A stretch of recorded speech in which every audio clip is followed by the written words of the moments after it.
నమస్కారం వార్తలకు స్వాగతం. ముందుగా ముఖ్యాంశాలు. బీఆర్ఎస్ లీడర్ ప్రెస్ మీట్, పలు అంశాలపై వివరణ. TDP leader press meet, YCP నేతలపై ఫైర్. మాజీ మంత్రి హరీష్ రావు మీడియా సమావేశం నిర్వహించారు. ఈ సందర్భంగా పలు అంశాలపై ఆయన మాట్లాడారు. పౌడర్ కొత్త నీళ్ళు వస్తాయి కనుక బ్లీచింగ్ పౌడర్ కలపాల్సి ఉంటుంది. ఇలా గ్రామ పంచాయతీలో డబ్బులు లేక బ్లీచింగ్ పౌడర్ లేదు, ఫాగింగ్ లేదు, గడ్డి మందు లేదు, ట్రాక్టర్ల డీజిల్కు పైసలు లేవు, సఫాయి కార్మికులకు జీతాలు లేవు. మొత్తం అస్తవ్యస్తమైపోయినటువంటి పరిస్థితి. అంటే ప్రజాపాలన అంటే పల్లెలు ప్రజాపాలనలో భాగం కాదా? పల్లెల్లో పారిశుద్ధ్య నిర్వహణ ప్రభుత్వం బాధ్యత కాదా? ఏమైంది? మీ ఇంటెలిజెన్స్ ఏమైతుంది? మీ నెట్వర్క్ ఏమైంది? ఎందుకు ఈ పల్లెల్ని ఇట్లా నిర్వీర్యం చేస్తూ ఉన్నారు? ఎందుకు ప్రజల్ని ఈ గ్రామ పంచాయతీలో పాలనను గాలికి వదిలేసినారని చెప్పి నేను అడుగుతా ఉన్నా. ముందస్తు చర్యలు తీసుకోవాల్సింది పోయి, స్పెషల్ డ్రైవ్ చేయాల్సింది పోయి, రెగ్యులర్గా ప్రతిరోజు జరిగే శానిటేషన్ కూడా బంద్ అయిపోయింది ఈరోజు. బీఆర్ఎస్ ప్రభుత్వం ఉన్నప్పుడు ప్రతి నెల గ్రామ పంచాయతీలకు టెన్షన్గా 275 కోట్లు పోతుండే. Every month 275 crores ఇచ్చేవాళ్ళం. సంవత్సరానికి 3,330 కోట్లు పల్లె ప్రగతి మీద బీఆర్ఎస్ ప్రభుత్వం ఖర్చు పెట్టింది. 3,330 కోట్లు ప్రతి సంవత్సరం పల్లెల్లో అభివృద్ధి కోసం, పారిశుద్ధ్య నిర్వహణ కోసం 275 కోట్లు ప్రతి నెల ఇచ్చాం. మరి 7 నెలలైతే ఒక్క నెల ఒక్క రూపాయి కూడా ఇవ్వలే. మీరు 7 నెలలు ఇంటూ 275 కోట్లు ఇవ్వాలి కదా. మీరు మాకంటే బాగా చేస్తారని ప్రజలు మీకు ఓట్లు వేసినారు. మేము 275 ఇస్తే మీరు 500 కోట్లు ఇస్తారని ప్రజలు ఆశపడ్డారు. ఇంకా బాగా చేస్తారని ప్రజలు ఆశించారు. కానీ ఏమైపోయిందంటే ఏదో కొండ నాలుకకు మందేస్తే ఉన్న నాలుక పోయినట్టు ఇచ్చే 275 కోట్లు కూడా మీ ప్రభుత్వంలో బంద్ అయిపోయినాయి.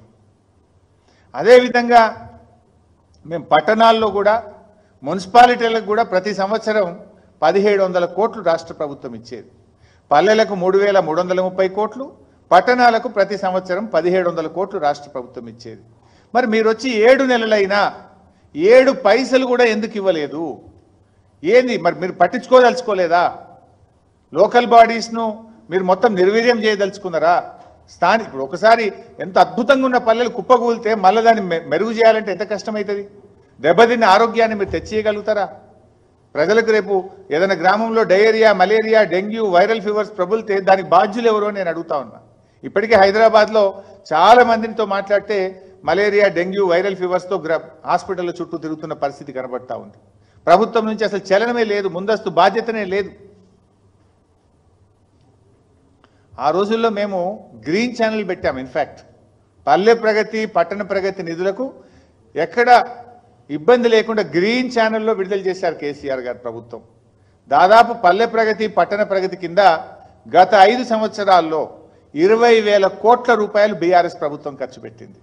మీరు 20 పైసలు కూడా పెట్టలే. 7 నెలలు అయిపోతే 20 పైసలు పెట్టలే మీరు. ఇగో ఇది బీఆర్ఎస్ ప్రభుత్వానికి, కాంగ్రెస్ ప్రభుత్వానికి ఉన్న తేడా. మీరు ఎటుపోతుంది అసలు? పాలన ఏమైంది? పాలన గాలికి వదిలేసిందా? 7 నెలలు అయితే 7 రూపాయలు కూడా ఇయ్యరా? గత ప్రభుత్వం 20,000 కోట్లు ఖర్చు పెట్టింది. ఈ రకంగా ఈరోజు నడుపుతా ఉంది. పరిస్థితి ఏంటంటే నిన్న పాపం వాళ్ళు రిటైర్ అవుతున్నారు. ఎంపీటీసీలు, జెడ్పీటీసీలు రిటైర్ అయితే ఏదో శాలువా కప్తామని పోతున్నారు. రిటైర్మెంట్లో కొంచెం వాళ్ళని గౌరవించుకుందామని వెళ్ళాం. వాళ్ళు కూడా దరఖాస్తు ఇచ్చారు. అన్న 7 నెలలు అయింది మాకు జీతం రాక. ఎంపీటీసీలకు, జెడ్పీటీసీలకు 7 నెలలు అయింది జీతం రాక. ఈ గవర్నమెంట్ మమ్మల్ని పట్టించుకుంటలేదన్న, జర నిద్రలేపుండ్రి, జర అడుగుండ్రి అని చెప్పి రిటైర్మెంట్ శాలువా కప్పుతుంటే దరఖాస్తు ఇచ్చారు. మాకు జీతం రాక 7 నెలలు అయిపోయాయి. మీరేమో 1వ తారీఖు జీతాలు ఇస్తామని పట్టింది. 1వ తారీఖు మరి తక్షణమే ఆ ఎంపీటీసీలకు, జెడ్పీటీసీలకు, పారిశుద్ధ్య కార్మికులకు పెండింగ్లో ఉన్న వేతనాలు విడుదల చేయాలని బీఆర్ఎస్ పార్టీ పక్షాన మేము డిమాండ్ చేస్తూ ఉన్నాం. ఇందిరమ్మ పాలన, ప్రజాపాలన, మా రాజీవ్ గాంధీ గారే ఏదో తెచ్చిండు పంచాయతీరాజ్ సంస్కరణలు, పేరు గొప్ప ఊరు దిబ్బ. మీ పాలన ఎట్లుందంటే పంచాయతీలను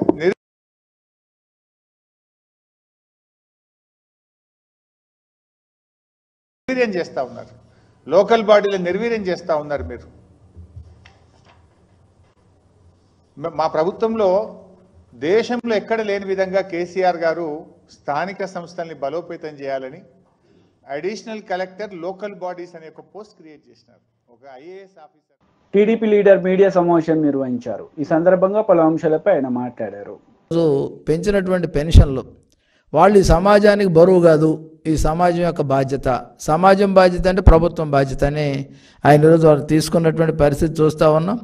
ఈరోజు ఆయన పెంచినటువంటి పెన్షన్లు ఎవరైతే ఎన్నికల ముందు ఆయన వాగ్దానం చేసి ఏప్రిల్, మే, జూన్ కలిపి వాడు పెంచినటువంటి పెన్షన్లు ఆ 3 నెలలకి కలిపి ఈ నెలలో ఉన్నటువంటి 4,000 అవి 3,000 మొత్తంగా 7,000 రూపాయల పెన్షన్ని నేరుగా ఇంటికి తీసుకువెళ్ళి ఇచ్చినటువంటి పరిస్థితి.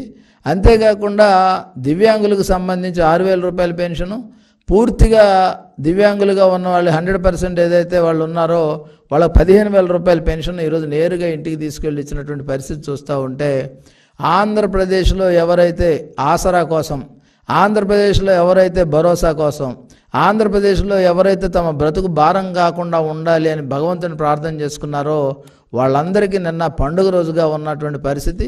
ఈ ప్రభుత్వం పూర్తి బాధ్యత తీసుకొని వాళ్ళందరికీ కూడా పెన్షన్లు సరఫరా చేసినటువంటి పరిస్థితి మనం చూస్తూ ఉన్నాం.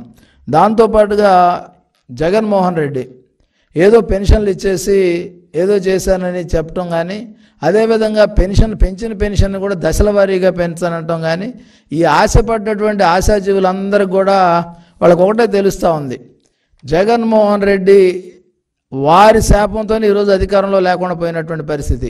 ఆ రోజు ఇచ్చిన మాట నిలబెట్టుకోకుండా 2,000 నుంచి 3,000 చేస్తానని కలబొల్లి కబుర్లు చెప్పి అధికారంలోకి వచ్చిన తర్వాత నేను అలాగనలేదు దశల వారీగా చేస్తానని చెప్పినటువంటి వ్యక్తి దశల వారీగా పెన్షన్లు పెంచుకుంటూ దాదాపు 5 ఏళ్ళు కాలం గడిపి ఆఖరణ వారికి దశల వారీగా పెంచినటువంటి పరిస్థితికి కేవలం 18 రోజుల్లోనే ఇచ్చిన మాట ప్రకారం బకాయిగా ఉన్న ఏదైతే ఆయన వాగ్దానం చేసినటువంటి ఏప్రిల్ నెల నుంచి జూలై నెల 1వ తారీఖుకి ఉన్నటువంటి బకాయిలు 3,000 ప్లస్ 4,000 7,000 ఇచ్చినటువంటి పరిస్థితి ఈ రాష్ట్రంలో. ఎందుకంటే అన్నమంతా పట్టుకోక్కర్లు, ఒక మెతుకు పట్టుకుంటే పరిపాలన ఏ విధంగా ఉండబోతుంది, అన్నం ఉడికిందా లేదా ఏ విధంగా తెలుస్తుందో అదేవిధంగా నిన్న ఒక్క రోజుతోనే చంద్రబాబు నాయుడు గారి పరిపాలన ఏ విధంగా ఉండబోతా ఉంది ఈ రాష్ట్రం చాలా రోజులు.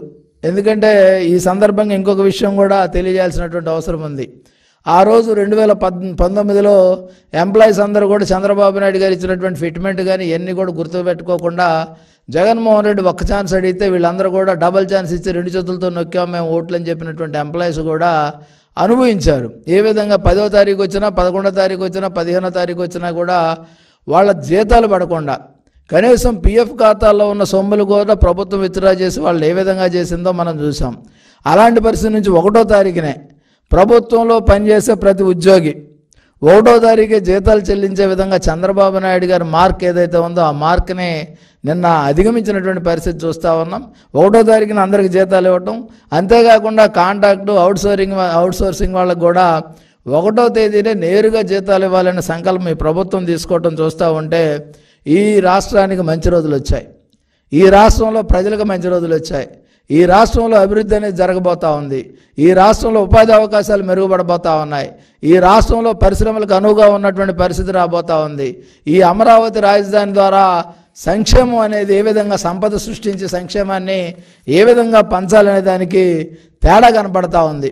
ఒక నేరస్తుడికి అదేవిధంగా ఒక నాయకుడికి ఈ రెండింటికి మధ్య ఉన్నటువంటి తేడా ఈ 5 ఏళ్ళు. ఎందుకంటే గతంలో 2019 ముందు అందరూ కూడా జగన్మోహన్ రెడ్డి అయితే బాగుండు అనుకున్నారు. రుచి చూసిన తర్వాత అది చేదా పుల్లనా లేకపోతే ఏ విధంగా ఉందని కాంగ్రెస్ నేతలు మీడియా సమావేశం నిర్వహించారు. ఈ సందర్భంగా పలు అంశాలపై వారు మాట్లాడారు. పార్లమెంట్ ప్రొసీజర్ అంతా చూసిన for the first time my leader India alliance లో చాలా చక్కగా వాస్తవాలు మాట్లాడిండు, ఏం తప్పు మాట్లాడలే. ఏ ధర్మంలో ఉన్నదా, అది సిక్కు ధర్మం కావచ్చు, హిందూ ధర్మం కావచ్చు, బుద్ధిస్తం కావచ్చు, ఎదుటివాని ప్రేమ చేయమన్నాడు కానీ ఎదుటివాని విద్వేషం పెట్టి వాని మీద అరాచకం చేయమని ఎక్కడ చెప్పలే.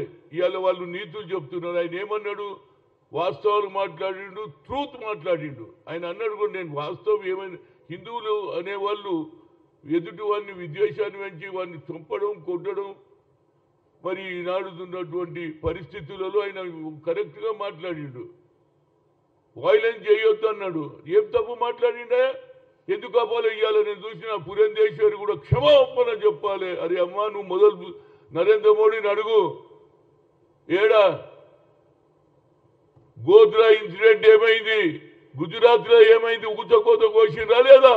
మేము ఎప్పుడైనా మాట్లాడుతున్నాం ఆ సంగతి? మేము విద్వేషాన్ని పెంచొద్దనేది రాహుల్ గాంధీ ఆలోచన. కేవలం ప్రేమ పెంచమని, ప్రేమతో చూడమని అంటున్నాడు. మీరేమో హిందువుల పేర్ల మీద హిందువులను బద్నాం చేస్తున్నారు. మీరు హిందూ ధర్మంలో ఉన్నదా ఎదుటివాడిని చంపాలని, ఎదుటివాడిని కోసేయాలని, ఎదుటివాడిని ఇచ్చేయాలని? ఇవాళ అంటూ సిక్కుల కోత. మరి అదే కూడా మాట్లాడాలి కదా.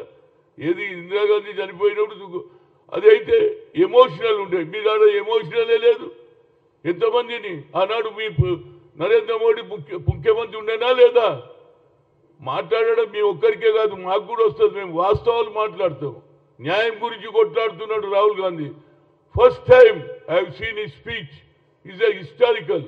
చాలా చక్కగా చెప్పిండు, వాస్తవాలు చెప్పిండు, స్వచ్ఛం గురించి చెప్పిండు, అబద్ధాలు చెప్పలే. దానికట హిందువులను ఏం అవమానం చేసిండ్రా బాబు? ఏమన్నాడు? హిందువుల పేర్ల మీద మీరు ఏది అరాచకం చేస్తున్నారు, వైలెన్స్ చేస్తున్నారని చెప్పిండు. ఆ వైలెన్స్ తగ్గించమని చెప్పిండు. తప్పేం చెప్పిండు? దానికట్ట అపాలజీ. ఏం అపాలజీ చెప్పాలి? ఎప్పుడైనా చెప్పిండా? నరేంద్ర మోడీ ఇంత పెద్ద అయింది, ఆయన రాష్ట్రంలో తప్పు జరిగిందని ఒప్పుకున్నాడా? ఆయన చెప్పమను తప్పు జరిగిందని. ఆనాడు ఉన్నాడు వాజ్పేయి కూడా ఇది పద్ధతి కాదన్నాడు. అది తెలుసుకోకుండా ఆమె ఏది రాహుల్ గాంధీ ఏది క్షమాపణ చెప్పాలంటూ మొదలు ఆయన చెప్పమను. గుజరాత్లో గోద్రాలో జరిగిన దాని మీద ఇప్పటిదాకా క్షమాపణ చెప్పలే. That is the quality of the leader. మా లీడర్ చూడు స్వచ్ఛంగా న్యాయం గురించి. ఈనాడు అహింసను ఆపమని చెప్పాడు, హింసను పోషించొద్దని చెప్పిండు. మన కల్చర్ కాదు. బుద్ధిస్టులలో కానీ, సిక్కులలో కానీ, ముస్లింలో కానీ, హిందువులలో కానీ చంపాలని, ద్వేషం పెంచుకోవాలని ఎక్కడ లేదు. చాలా చక్కగా మాట్లాడాడు. తప్పనిసరిగా ఆయన నాయకత్వంలో రోజు తప్పనిసరిగా ప్రతి పార్లమెంట్లో ప్రతి ఇష్యూ మీద నిలదీయాలని చెప్తున్నా. ఎందుకంటే నరేంద్ర మోడీకి మెజార్టీ ఉన్నదని ఇష్టం వచ్చినట్టు ఆట ఆడుతాడు. కాబట్టి ఇవాళ నీకు సరిపోయినటువంటి న్యాయంగా చెప్పాలంటే బీజేపీ ఎన్డీఏకు ఓటమి జరిగింది. మా మెజార్టీ ఎంత వచ్చిందో కొద్దిగా మీకు సంఖ్య వచ్చి ఉండొచ్చు. కానీ న్యాయంగా చెప్పాలంటే ఓటమి అంచులో ఉండి గెలిచిండ్రు తప్పితే. అయినా రేపు పార్లమెంట్లో చాలా బాగా మాట్లాడిండు. ఆయనకు ఎక్స్పీరియన్స్ వచ్చింది. కన్యాకుమారి నుంచి కశ్మీర్ వరకు వచ్చిన తర్వాత ప్రజల సమస్య తెలుసుకున్నాడు. జితినా హిస్సేదారి భాగీదారు అన్నాడు, క్యాస్ట్ వైజ్ సెన్సస్ అన్నాడు.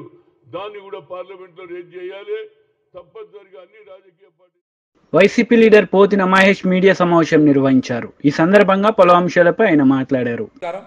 విజయవాడలో ప్రేమోన్మాది గడ్డం మణికంఠ హత్య చేసినటువంటి దర్శిని తండ్రి శ్రీరామచంద్రమూర్తి గారి మరణం పట్ల ఇంతవరకు రాష్ట్ర ప్రభుత్వం ఎందుకు స్పందించాలా? హోంమంత్రి గారు ఎందుకు స్పందించాలా? దీనికి కారణం గడ్డం మణికంఠ తెలుగుదేశం పార్టీ కార్యకర్తనా? తెలుగుదేశం పార్టీ సానుభూతిపరుడనా? ఇంత సంచలనం రేపినటువంటి ఈ హత్యపై ఇంతవరకు రాష్ట్ర ప్రభుత్వం కానీ, తెలుగుదేశం పార్టీ నాయకులు కానీ, కూటమి నాయకులు కానీ స్పందించలేదంటే ఖచ్చితంగా గడ్డం మణికంఠ తెలుగుదేశం పార్టీ సానుభూతిపరుడు, తెలుగుదేశం పార్టీ కార్యకర్త కనుకనే ఇంతవరకు రాష్ట్ర ప్రభుత్వం కానీ, హోం మంత్రి గారు కానీ, అదేవిధంగా తెలుగుదేశం పార్టీ నాయకులు కానీ, పశ్చిమ నియోజకవర్గంలో ఉండేటువంటి ఎమ్మెల్యే సుజనా చౌదరి గారు కానీ కనీసం స్పందించకపోవడానికి కారణం ఇవేమి మేము సొంతంగా చెప్తున్నటువంటి మాటలు కాదు.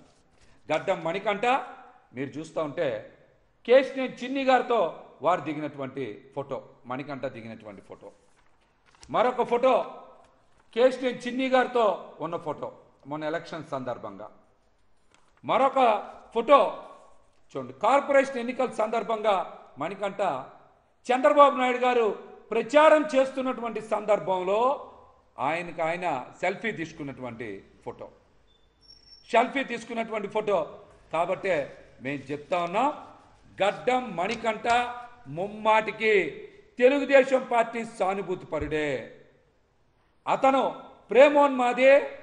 ఇతను దర్శిని తండ్రి శ్రీరామచంద్రమూర్తి గారిని అత్యంత దారుణంగా, కిరాతకంగా నడి రోడ్డు మీద అత్యంత పాశవికంగా చంపేసిన ఇంతవరకు రాష్ట్ర ప్రభుత్వం స్పందించలేదు.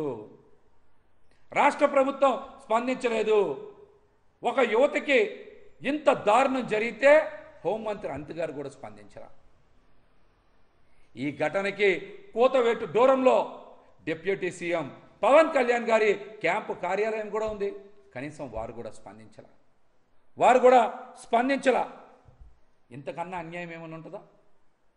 విజయవాడ నగరం నడి బొడ్డున దర్శిని కుటుంబానికి ఇంత ఘోర అన్యాయం జరిగితే రాష్ట్ర ప్రభుత్వం స్పందించకపోవడం ఏంటి? కూటమి అధికారంలోకి వచ్చిన దగ్గర నుంచి రాష్ట్రంలో మహిళల మీద, యువతల మీద వరుసగా అఘాయిత్యాలు జరుగుతూ ఉన్నాయి, హత్యలు జరుగుతూ ఉన్నాయి. దీని మీద రాష్ట్రంలో ఉండేటువంటి యువతలు, మహిళలు చాలా చాలా గందరగోళ పడుతూ ఉన్నారు, ఆందోళన చెందుతూ ఉన్నారు. బీజేపీ లీడర్ మీడియా సమావేశం నిర్వహించారు. ఈ సందర్భంగా పలు అంశాలపై ఆయన మాట్లాడారు. దేశంలో ప్రతి హిందూ కూడా ఈరోజు కాంగ్రెస్ పార్టీ హిందువులకు, ఈ దేశ ప్రజలకు క్షమాపణ చెప్పాలి అని చెప్పేసి కూడా మేము ఈ యొక్క పత్రికా సమావేశం ద్వారా మేము కోరుతా ఉన్నాము. సిగ్గు, లజ్జ అటువంటి ఏదైనా ఉంటే కాంగ్రెస్ పార్టీకు కనీసం ఇప్పటికైనా వారు స్టేట్మెంట్ ఇచ్చి మా తప్పైపోయింది అని చెప్పేసి చెప్పాల్సిన అవసరం ఉంది. గతంలో ఆ పనులు కాంగ్రెస్ పార్టీ చేసింది. సిక్కులను ఊత కోసం పోసిన తర్వాత కూడా వాళ్ళు దాదాపు 15 సంవత్సరాల తర్వాత తప్పైందని చెప్పారు. కానీ అంత దూరం పోకుండా రాహుల్ గాంధీ గారు కాంగ్రెస్ పార్టీ తరఫున, వారి తరఫున ఈరోజు మన దేశ ప్రజలకు వారు క్షమాపణ చెప్పాలని చెప్పేసి కూడా భారతీయ జనతా పార్టీ డిమాండ్ చేస్తాం.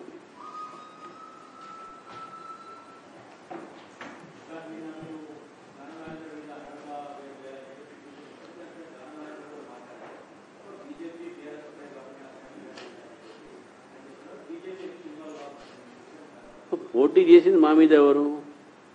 కాంగ్రెస్ పార్టీ చేసింది. కాంగ్రెస్ పార్టీ క్యాండిడేట్ ఎవరు?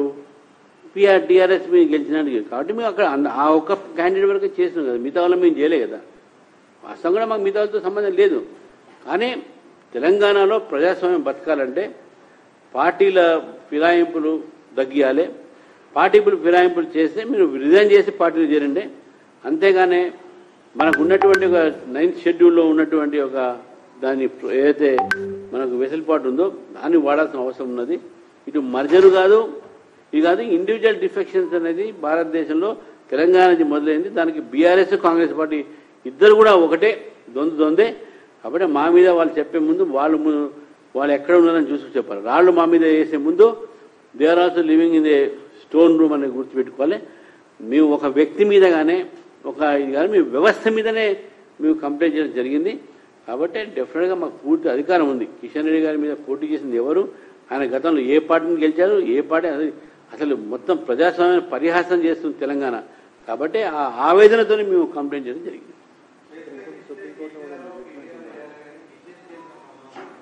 మా మీద కదా పోటీ చేసింది. మా మీద పోటీ చేసిన వ్యక్తి మేము ఎవరేస్తారు? మీరు చేస్తే మిగతా వాళ్ళని మేము వేయలే కదా. కానీ దాని మీద కూడా నేను చెప్తా ఉన్నాను, ప్రజాస్వామ్యాన్ని పరిహాసం చేయకుండా వాళ్ళ మీద కూడా చర్య తీసుకోవాలి. ఇది మంచి వరవడి కాదు. ప్రజాస్వామ్యంలో ఒక పార్టీ నుంచి గెలిచి ఇంకో పార్టీకి మామూలుగా పోవడం అనేది బీఆర్ఎస్ పార్టీ మొదలుపెట్టింది తెలంగాణలో, కాంగ్రెస్ పార్టీ దాన్ని కొనసాగిస్తుంది. వాళ్ళిద్దరూ ఒకటే, దొందే. ఇది మంచిది కాదు ప్రజాస్వామ్యం అని చెప్పేసి భారతీయ జనతా పార్టీ భావిస్తుంది.